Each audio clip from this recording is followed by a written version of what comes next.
Welcome to TCS World Travels Discovery Series.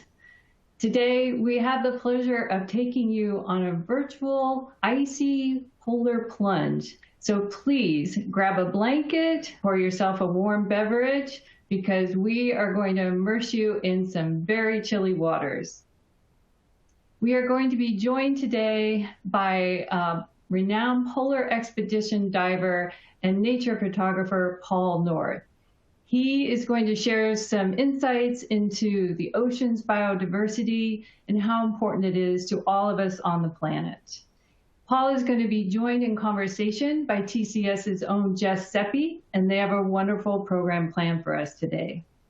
My name is Susie Lukacs. I'm a Director of Business Development at TCS, and I have a few brief housekeeping items to cover with you as we get started. First, turn the volume all the way up on whatever device you're listening to us on.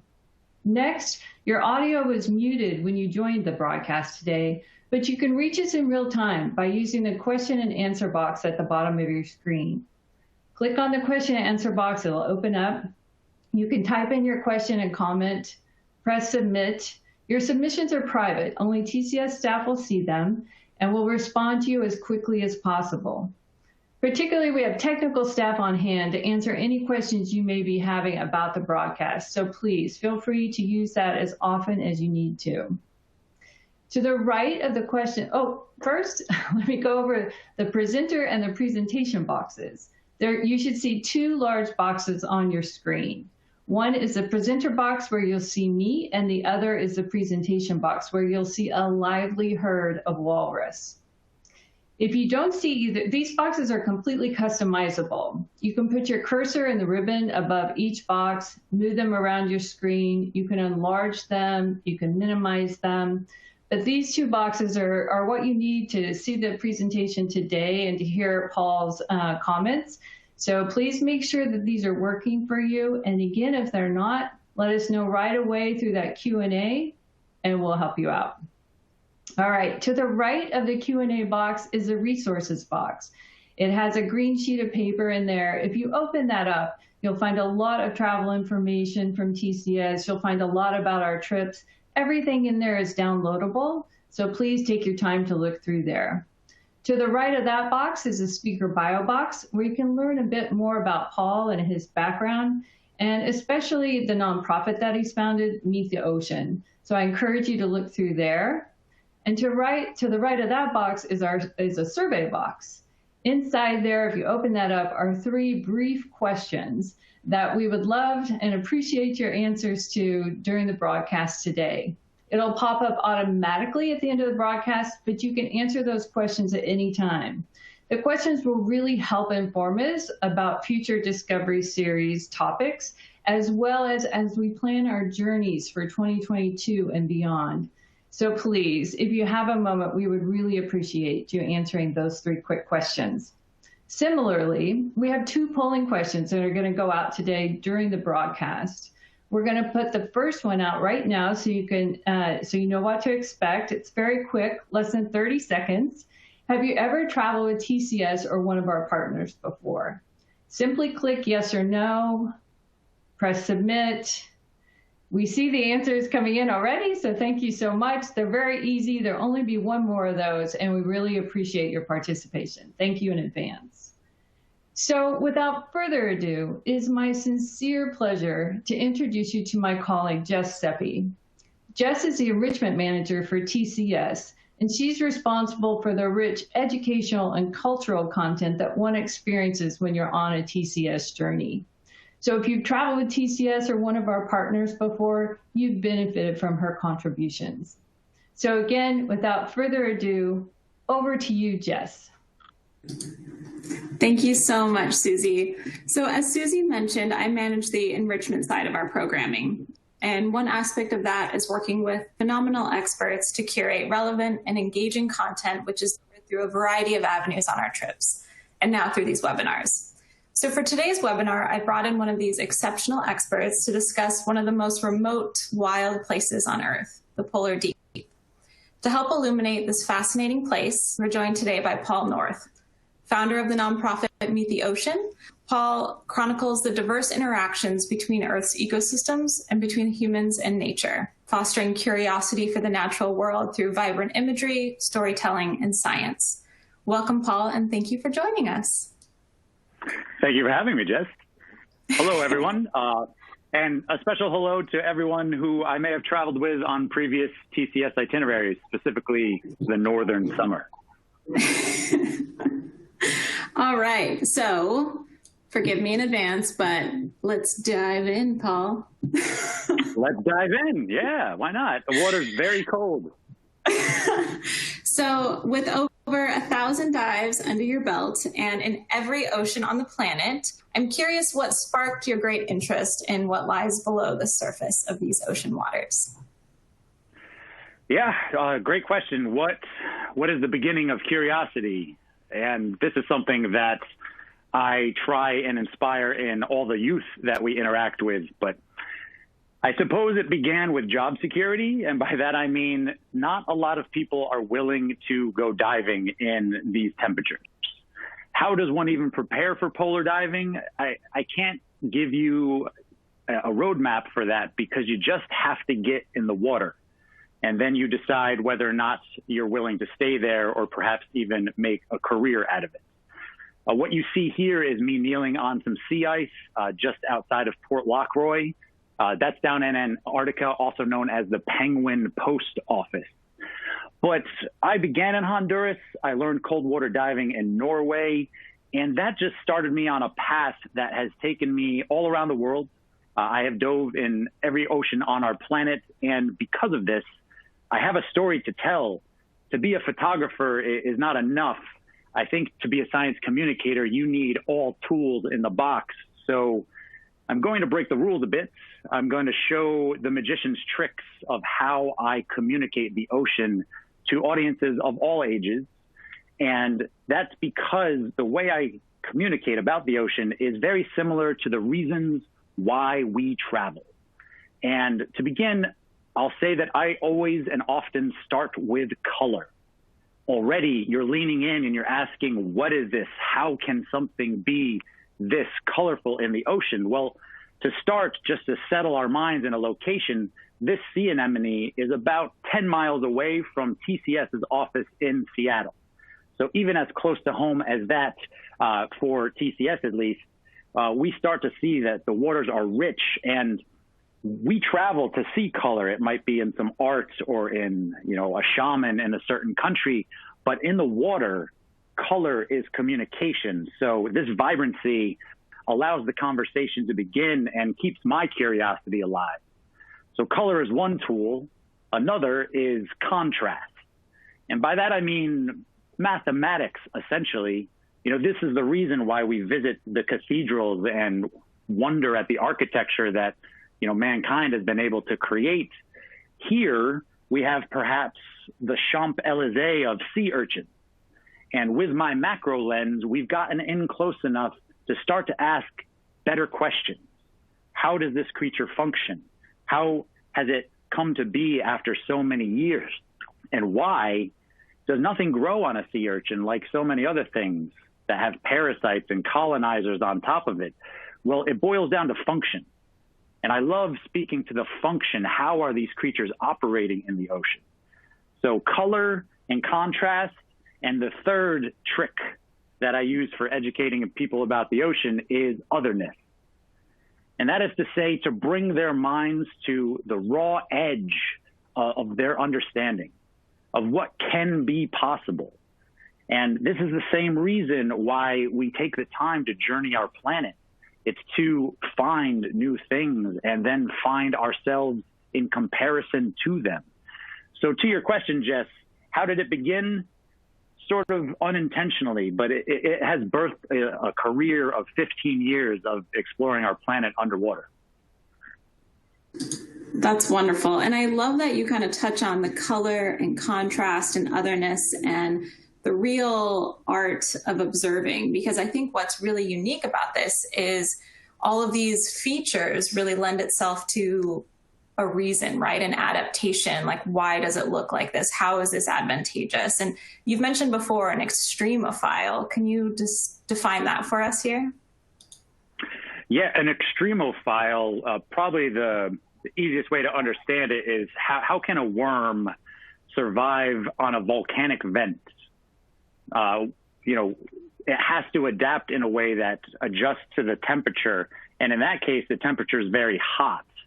But in the polar regions, there are fish who have essentially an antifreeze protein in their blood, which allows their blood not to freeze in such cold temperatures. So whatever end of the spectrum you're on, cold or hot, or perhaps the salinity is slightly different, or some other factor is just to the extreme end of a continuum that the creatures over time have had to adapt. And the polar regions probably have the most extremophiles of any ecosystem on our planet. Well, and I know those extremophiles, I know those creatures that live in the poles, they're not necessarily the largest creatures. So when we think about ocean life, you know, at least me personally, often I'm thinking about, you know, some of the largest animals on Earth. But I think a curious place to start is some of the smallest dwellers, the phytoplankton, the krill, et cetera.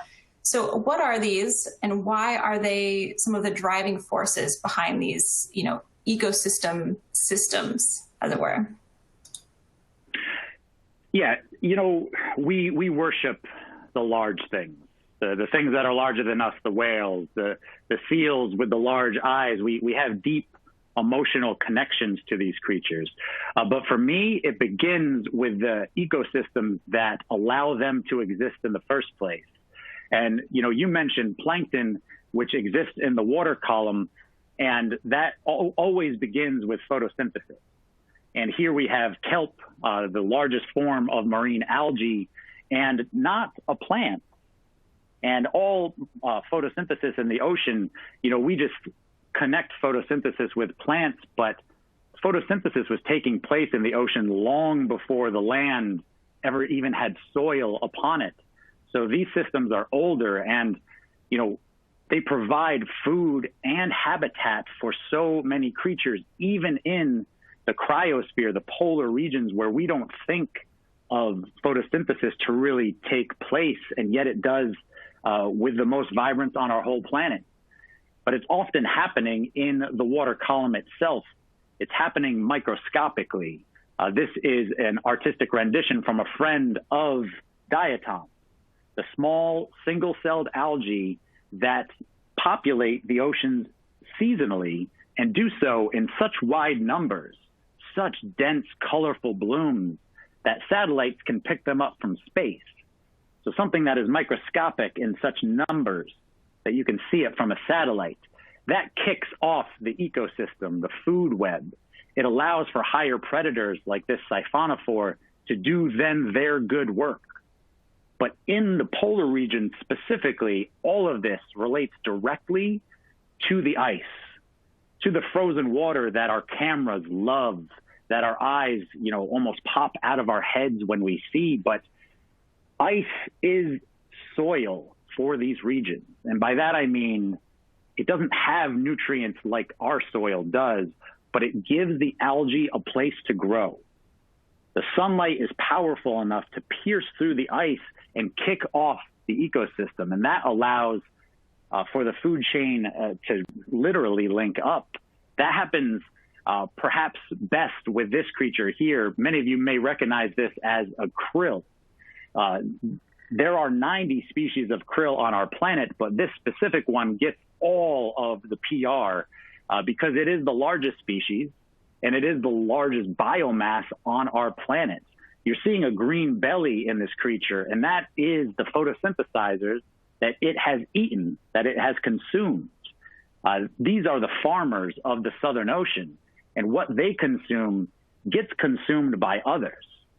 It's so odd to think that a creature as large as a blue whale, like you're seeing here, can connect to something as small as a crustacean that is only a few centimeters or inches long.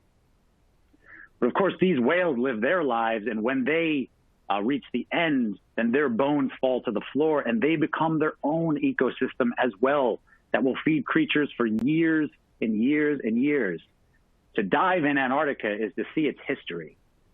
I have seen shipwrecks. I have seen whale bones. I have seen harpoons. I have seen a world that has allowed me too much knowledge to not share. And that's why I built a nonprofit and a podcast to talk about these things, because sea ice is aesthetically beautiful. To feel the cold on our face while we're looking at these things in person is a near spiritual experience, but we have to keep in mind of how everything is informed. You know, I hesitate to use the word connected because it's been overused. So let's use that word informed, that these ecosystems are informed by the plankton, the small life that leads directly up to the apex predators like this killer whale. Well, you know, we live in Seattle, killer whales, you know, all of these, you know, the orcas, this is close to my heart, you know, geographically, emotionally, all of that. So, you know, now that we understand some of the smallest players in the ecosystem, which, you know, though they're small, they definitely drive, you know, these processes, food webs, migrations, all of this. You know, I think it's recognizing that the movements of these small species are spurring these migrations and mass exoduses that can span thousands of miles. Can you tell us a little bit more about the migrations in the oceans, and, you know, what are the largest migrations? What are the other driving factors? I think that's what's interesting about these guys, especially when we're looking at a whale right there. Indeed. And, you know, you may notice a sort of greenish hue to the color of this killer whale skin, whereas we're used to seeing them quite black. And this is perhaps a good starting point to talk about migration, because when these creatures are in the cold waters of the Southern Ocean, their skin stops shedding. Their biological process changes because it requires too much energy to shed skin and then to regrow it in such cold waters. So they will hold on to the skin that they have, and all of those little diatoms, those photosynthesizers that I described, will attach themselves to the killer whale skin, giving them sort of a green costume.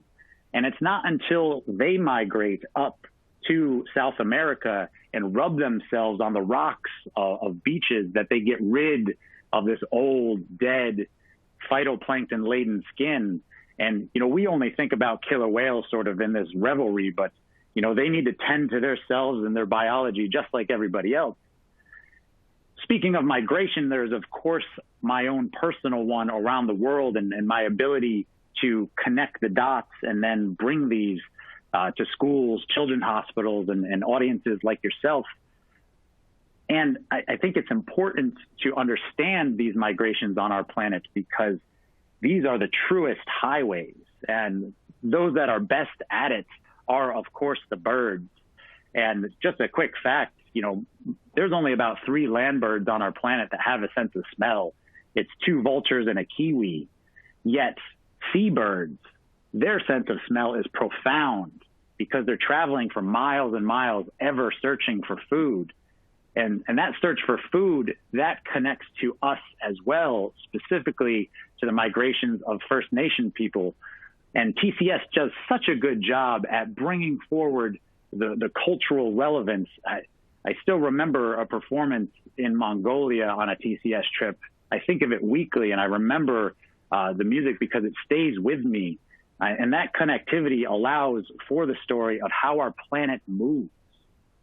And it's not just the creatures, it's the ocean currents that are moving the ice along. And when you have an iceberg as large as this one, it becomes its own ecosystem.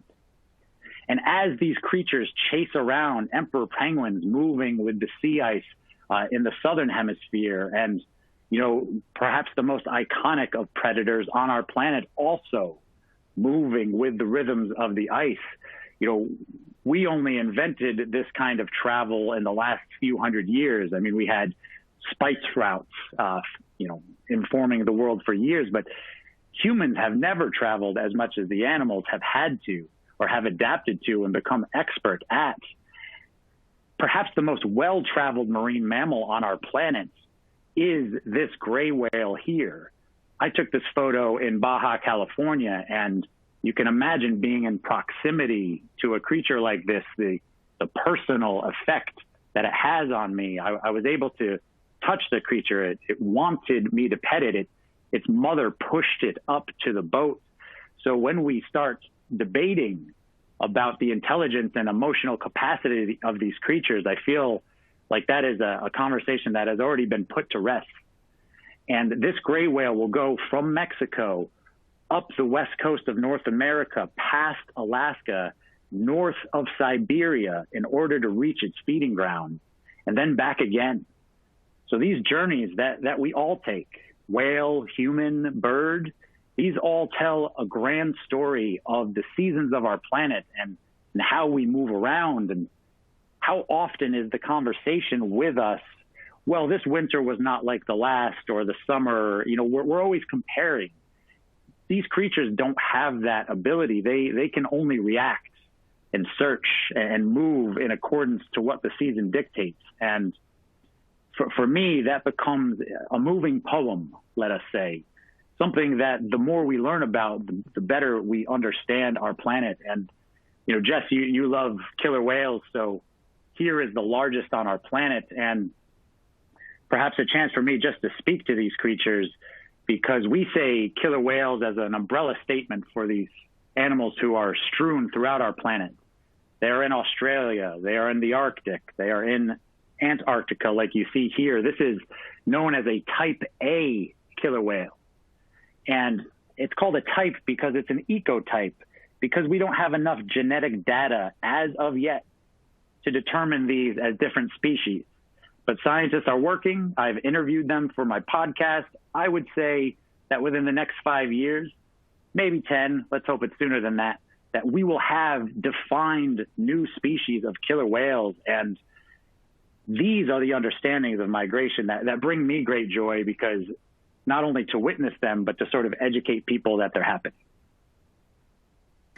Well, and I think your comment about, this ecosystem thinking and these migrations, this intuitiveness of that, it almost kind of demystifies the oceans a bit, because you see the same process that's happening in the Serengeti and the Mara. And, these rains are prompting the wildebeest to seek out greener pastures. And then you get the predators and the prey, and you get this huge, migration that we see there. And it's just, I think the fact that it's happening beneath the waters is what makes it seem so otherworldly. Is there's so much out there. Like you said, we don't even have the genetics for this.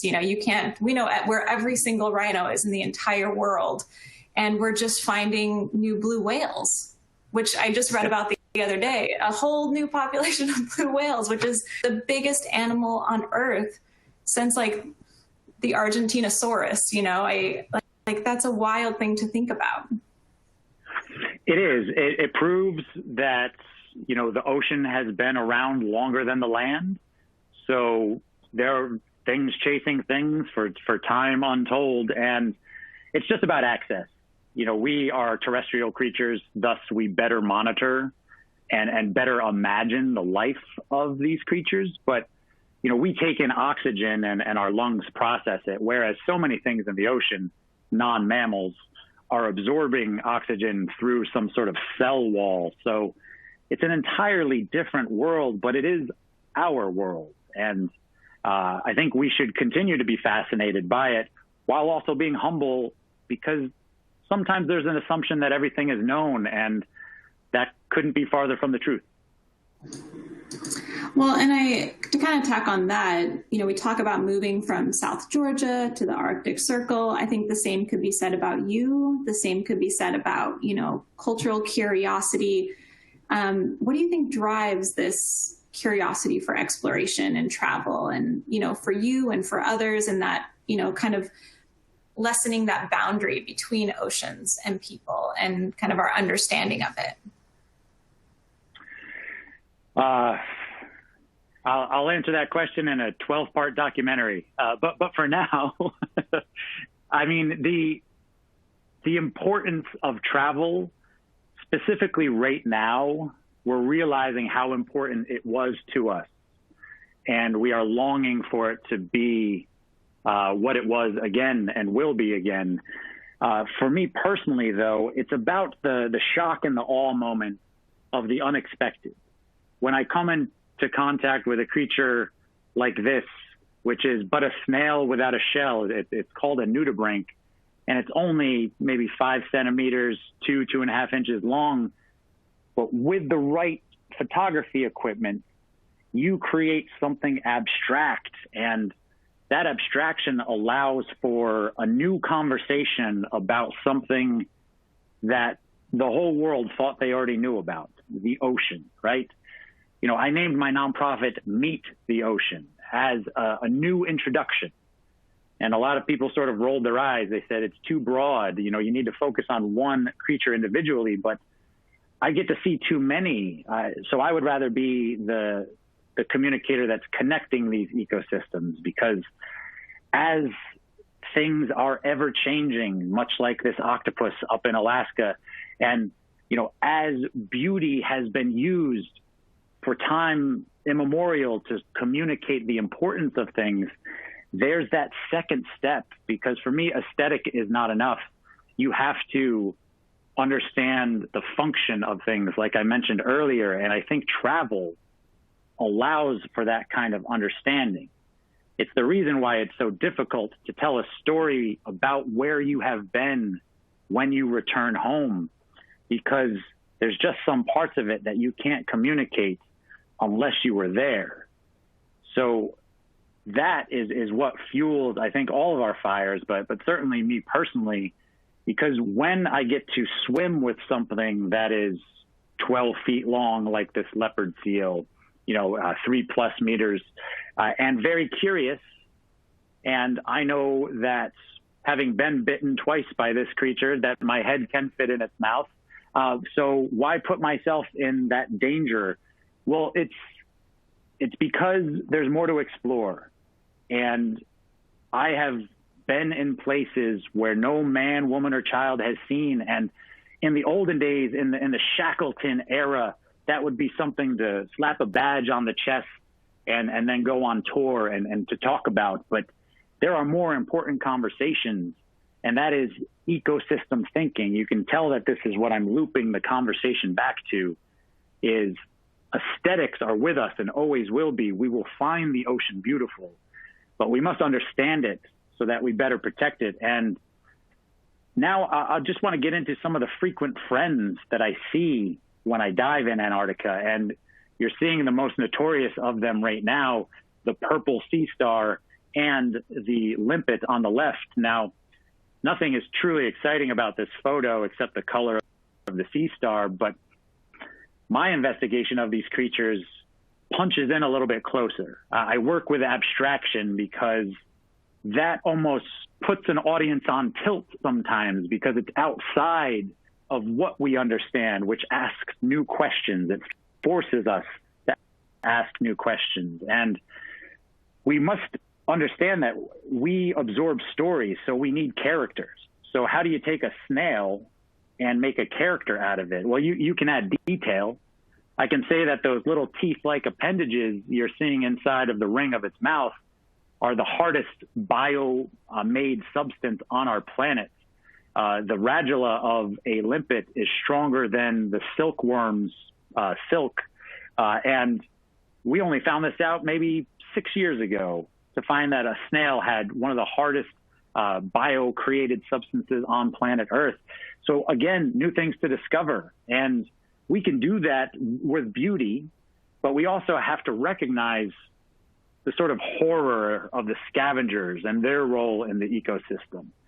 And when you stitch all these together, then you can land on the point of connectivity, that this is our planet, that we share the water and the air. And if you need to use the big eyes of seals to get people's attentions and to pull at the heartstrings, then so be it. But what I'm searching for is a greater conversation and a greater understanding, not only for the adult generation, but for the one that's coming up and inheriting this planet. So just to return to your question, Jess, why? Because the story needs to be told in new and better ways is my short answer. Yes. Yeah, I think that's perfect. And, you know, one of the things that you mentioned was this, you know, looking for the shock and awe moment. And I came from education, and one of the things that we throw around in inquiry-based education is the aha moment. That's what we're trying to foster. That's what we're trying to create, is an experience that makes you look a little bit deeper, makes you a little more curious, makes you want to ask questions, makes you want to observe, infer, kind of dig deeper.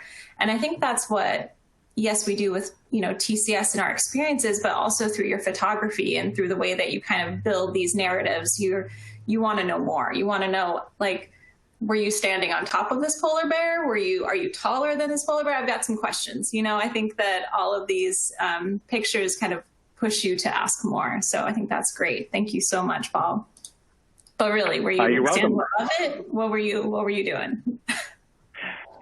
So I often get this question, was I in a helicopter or was this a drone? No, I was on a ship. I literally was holding my camera. I was on the floor holding my camera between someone's knees to, give them priority photography space.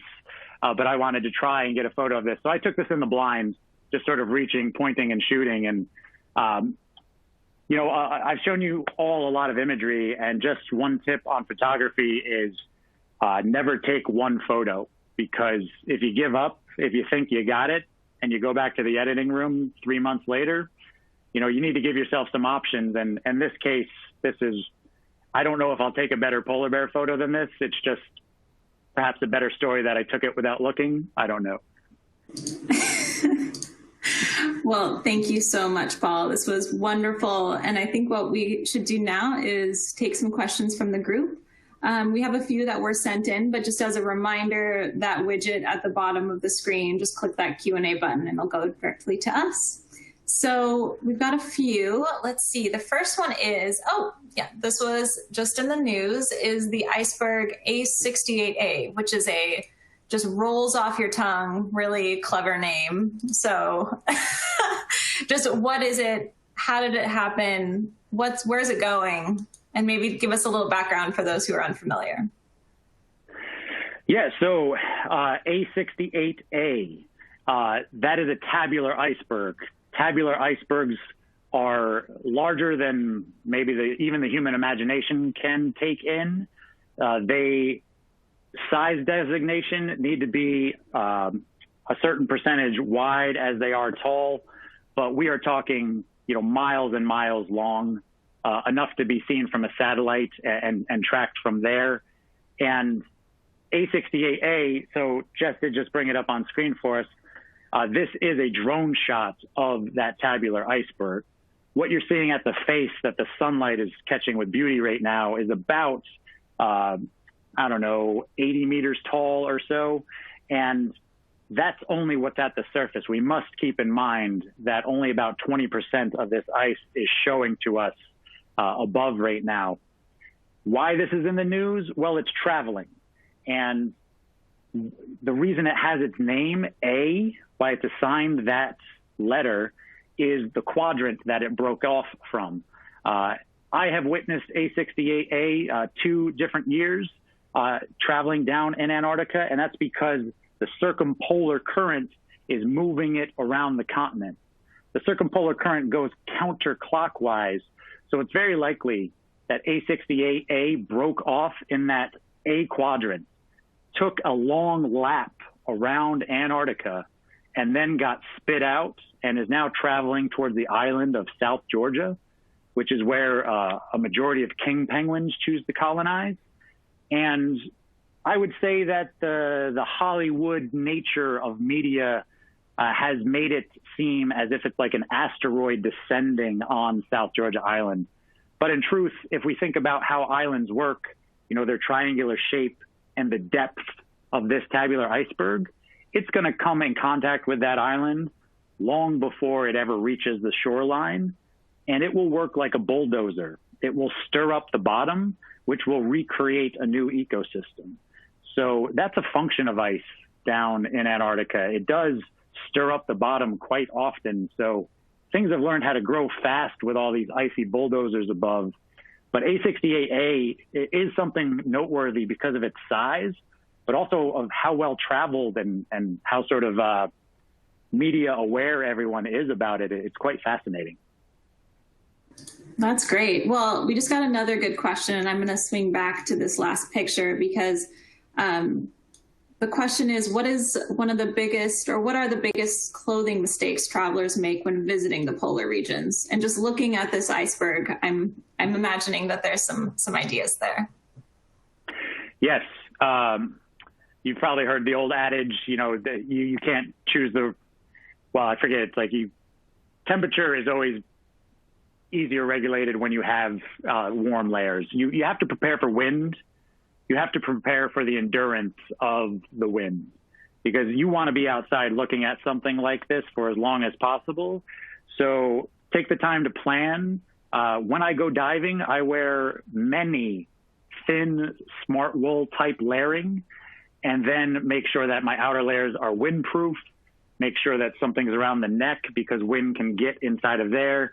And actually, ski goggles work really nicely if it's blustery out there too. But I'm happy to give as many fashion tips as necessary. Yeah, well, I expect a PDF, really. Just end of day. Fashion tips from Paul. It's perfect. So something I'm curious about, too, that we got is the camera gear. So what do you use? And I imagine the learning curve for polar diving photography is a little steep, but is there such a thing as suggestions for beginners, or, any type of gear for this? One more note on A68A before we get in the camera. This image that you're seeing is actually from a film that we just released. So there's more to see of this iceberg. It is called Winter in Antarctica. It's a 30-minute film dealing with that ecosystem, but it's got more drone photography like this, which a friend of mine took, and it's really incomparable is the word I would use. But of course, to get this imagery, you need to have the gear. And what you're looking at here is sort of a breakdown of my system. I use an Olympus camera, and my darling is the 60mm macro lens. A lot of that abstract, super close imagery that you saw in this presentation, that was part of that. The small Klondike bar looking items sort of in the middle screen to the right are actually 360-degree cameras, also known as virtual reality cameras. And let me tell you, when you put those on a beach and walk away, the penguins love to come up to them. So what we have created are some eye-to-eye penguin encounters. And that's some of the material that we bring to the schools and the children's hospitals that we visit. All of this camera gear is at the pro level. Obviously, that has a price tag to it, but I'm happy to say that this came to us via a grant. There was an Australian camera store that heard about some of our outreach that was happening in Australia, and they were kind enough to provide, which of course has provided opportunity to continue to capture the creatures of these places that I visit. Excellent. So another question we got is, what is the most surprising experience you've had while diving? The most is difficult to answer because they have their variety.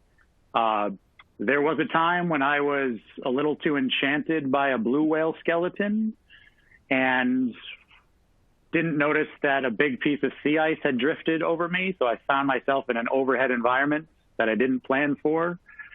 That had its nuance, but there's also just the way your heartbeat increases when you are in the water and you are no longer the top of the food chain. And I think we all sort of voyeuristically understand that when someone captures an image of something that's large, that there was an exchange, that the result of that exchange is often just one image. But as the creature is circling you, and I say the creature because I've had many creatures circle me, things like ego and hubris and pride, or whatever psychological term you might want to put toward your sense of self and your place on the planet. So these interactions for me they're a test, and it's not a pass or fail. It's just, who are you afterwards? And sometimes it's a creature that's testing you. Sometimes it's temperature. Sometimes it's the wind. And you just have to be prepared. When you operate in these polar regions, you have to have everything in good order, because you never know how quickly things will change. That's great. Thank you. What about the length of these dives? Like how long are you underwater for these for? In the polar regions, we regulate it to 45 minutes. And let me tell you, I am not asking for more time. There are heated undergarments, but they're very pricey, so they're often not provided. At about 10 minutes, I lose feeling in my lips. At about 20 to 25, I lose feeling in my fingertips. And about 40 minutes, I start to shiver, so it's time to exit. Just for perspective, at the end of an Antarctic season, I do struggle to hold a gin and tonic because the nerves on the end of my fingers are so frayed. They do come back, don't worry. Hopefully that will continue to happen. But these small sacrifices are worth it for me, because it's not enough to understand these places by the penguin and the polar bear alone. I take great pride in bringing these minute players in the ecosystem forward for public understanding. So. Well, thank you very much, Paul. I think you've done a great job kind of walking us through these ecosystems, talking us from the very smallest to the very largest and the systems that we find therein. And this has been fabulous. And I know that, just for those listening, if you're interested, Paul will be the photographer on our December departure, we are in 2021 at this point, but December of 21 around the departure. Thank goodness we made it. We made it, and we deserve it. So I want to thank you again, Paul, very much for joining us today. And I think we'll pass it off to Susie to wrap it up for us. Okay. Thank you, Jess. Thank you, Jess and Paul. Wow. What a tremendous amount of information. I feel like I just went through a whole semester of marine biology, and as an added bonus, I don't have to take a final. That is just tremendous. Thank you both so much. I just learned so much. So thank you so much. And thank you to you, our audience, for your interest and for joining with us today. We really do appreciate it. I want to encourage you again to take a look at that resource section. The trip that Paul is going to be our nature photographer on is listed there. It's a TCS, Around the World journey. So please take a look, download whatever you'd like in there. Don't forget that survey. This is my last plug for you to respond to the survey. We really do appreciate it. And just like all of you, we are eager to get back out and enjoy this great planet, exploring, whether it's in polar waters or on warm beaches or cities in between. We are going to continue our Discovery series, the expert-driven series that we're hosting until then. Next up, February 10th, we will host veteran travel writer Andrew Evans. He has a fascinating talk prepared for us. I'll give you a couple of hints. It's about large cities through the centuries, and he connects dots unlike any other. So I encourage you to join us. Your invitations will be in your inboxes, in your email in a couple of weeks. So most importantly, all of us at TCS want you to stay safe and be well. And again, we appreciate you joining us so much. So take good care. Bye-bye.